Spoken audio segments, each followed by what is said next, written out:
Good morning mga boys. Sunata karon diri sa atong area. So by the way, nagpugo na po dito karon sa atong mga gagmay nga kinawat nga kupras. Ay, sabi ni.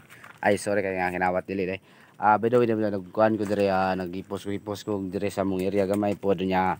Mo ni karon namong gibuhat diri. Gusto na ko i-share po sa inyo ha kung unsa akong ginabuhat karon. Mo na akong ginabuhat karon, napugon ko. So akong ilutong kupras so mao na ginaron. Ang mahitabo jud na maugang kupras, ang mahitabo makakwarta ka.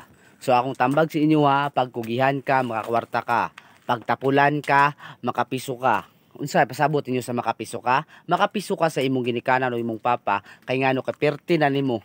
Perti na nimo ka katapulan o. Ana, pasensya na sa mga tapulan diha kung naigo mo o naigo mo ba og wala no koy pakialam basta para sa para sa inyo o para po ni sa mga tao nga kakugihan o shout out para sa ako kakugihan o para sa ako kabuotan hala ipadayon ang inyong kaayo, ipadayon ang imuhang batasan, ipadayon ang imong tanang ginabuhat kay para ang tao ganahan sa imo. Goodbye o maura na akong itambag sa inyo good luck sa inyong kinabuhi karon.